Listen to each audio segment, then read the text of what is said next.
Bueno, una vez que sabemos que los vencimientos que aparecen dentro de los documentos son simplemente un subconjunto de lo que es la cartera, entramos en tesorería y en esta pestaña nos encontramos la cartera completa, que es aquí se reúnen todos los vencimientos de todos los documentos, ya sean documentos de compra o documentos de venta. La mayoría de las veces serán facturas de compra o facturas de venta. En esta solamente van a estar, en la cartera de cobro, solamente van a estar los vencimientos correspondientes a las facturas de venta. Y aquí estarán los vencimientos correspondientes a las facturas de compra. También vamos a hablar de remesas de bancos en este vídeo. Entonces, la forma de trabajar habitualmente sería entrando en una de las carteras. Normalmente vamos a trabajar, por ejemplo, con la cartera de cobro. Pinchamos en cartera de cobro y lo primero que nos aparece es un filtro. Es decir, si nosotros pinchamos en cartera de cobro, estamos dándole la orden al programa de que nos muestre todos los vencimientos que hay pendientes, o quizás no, porque quizás me merezca la pena ver otro tipo de vencimiento. Para esto está el filtro. Entonces aquí nos aparece esta ventana donde lo habitual es que nosotros pinchemos aquí y yo elija los vencimientos de una fecha correspondiente a otra fecha correspondiente. Lo normal es que en pagado ponga no, es decir, yo quiero ver los vencimientos que están pendientes de cobro o de pago. Si quiero ver un cliente concreto, pincharía aquí y pondría un código concreto. Si no pongo nada, pues saldrían todos los vencimientos de todos los documentos, de todos los clientes, perdón. Si elijo un banco concreto, solamente me filtraría ese banco, un medio de pago o una remesa concreta. Y el orden, esto es muy interesante, lo habitual es por fecha, pero nos puede interesar que el orden sea por banco, porque quizá me merezca la pena hacer una previsión de pago o una previsión de cobro, pero ¿por qué banco me van a venir esos cargos o esos ingresos? Una vez que nosotros tenemos esto, si le damos a filtrar, nos sale una serie de vencimientos que son correspondientes a una serie de documentos. En este caso, ya no tienen por qué corresponder a la misma factura. Es decir, cuando antes veíamos los vencimientos de una factura en concreto, salían, lógicamente, los vencimientos exclusivamente de esa factura. Cuando nosotros filtramos aquí, nos sale ese vencimiento y todos los demás que hayan entrado en las reglas del filtro que acabamos de dar. En este caso, nos salen una serie de vencimientos según la fecha que yo le he dado. Aquí me aparece el número de documento al que pertenece cada uno de los recibos o de los vencimientos que estamos viendo. Y aquí al lado me aparece el número de recibo. Cada factura puede tener un recibo o puede tener varios recibos. Bueno, pues tenemos dos números diferentes. Uno es el número de la factura, que puede ir duplicado, lógicamente, en el caso de que tenga más de un vencimiento, y el número de recibo, que este es un número que no puede estar repetido. O sea, el recibo solamente puede tener un número, sin embargo, una factura que tenga 3 vencimientos, pues tendremos aquí 3 recibos de distintos números de recibo, pero con igual número de factura. Bien, una vez que tenemos visualizado el filtro que queremos, aquí nos suma el importe total, podemos hacer varias cosas. Una de ellas es dar por pagado un recibo concreto. Para darlo por pagado, o por cobrado, esto es exactamente igual que la pantalla es exactamente igual para compra que para venta, es decir, para cartera de cobro o para cartera de pago. Yo puedo entrar en cualquier vencimiento y si pincho aquí en este botón, lo daría por pagado. Esto apunta a este vencimiento en contabilidad y lo apunta también en el documento al que pertenece.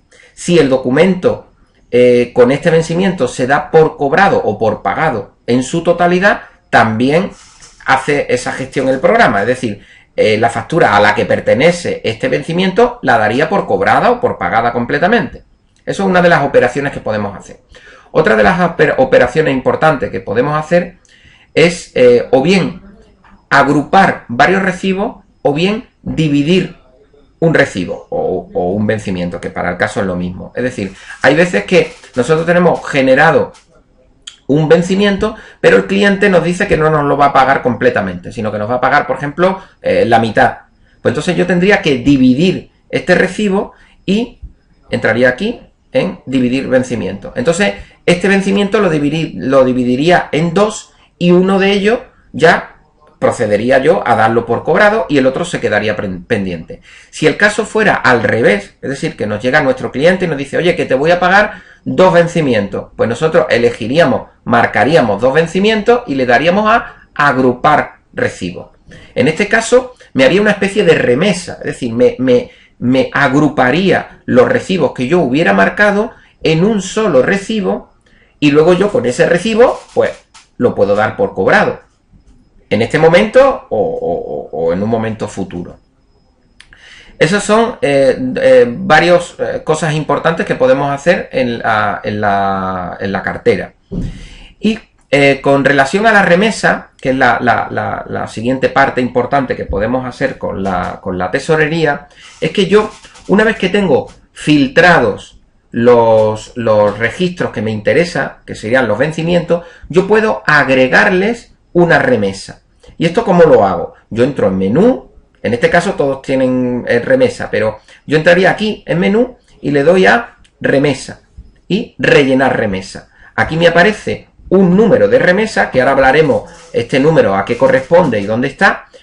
Me indica un número de remesa, este número sale automáticamente y es el que corresponde. Es decir, si ahora mismo me está saliendo la remesa número 4, es que hemos hecho antes 3 remesas y esta es la que toca, es el número 4. Es decir, esto es un número que se va incrementando automáticamente. Cuando yo le doy al OK, que en este caso no le voy a dar porque ya estos recibos están rellenados, me introduce todos estos recibos en la remesa concreta a la que yo le acabo de dar el número. Entonces, realmente el concepto lo podemos ver desde la otra manera. Es decir, no es que me vaya a meter todos estos recibos en una remesa, sino que lo que va a hacer es ponerle a todos estos recibos un número de remesa a los que corresponde.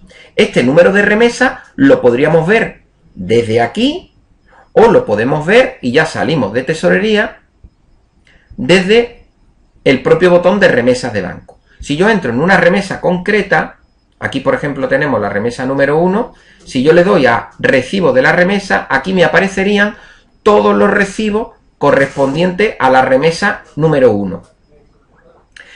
De nuevo, aquí no puede haber error en el sentido de que las líneas que estamos viendo aquí son exactamente las mismas líneas que estamos viendo en tesorería y son exactamente las mismas líneas que estamos viendo en los vencimientos de un documento concreto. Es decir, si yo modifico un vencimiento concreto de una factura concreta, se me va a cambiar también automáticamente en la tesorería y se me va a cambiar automáticamente en la remesa.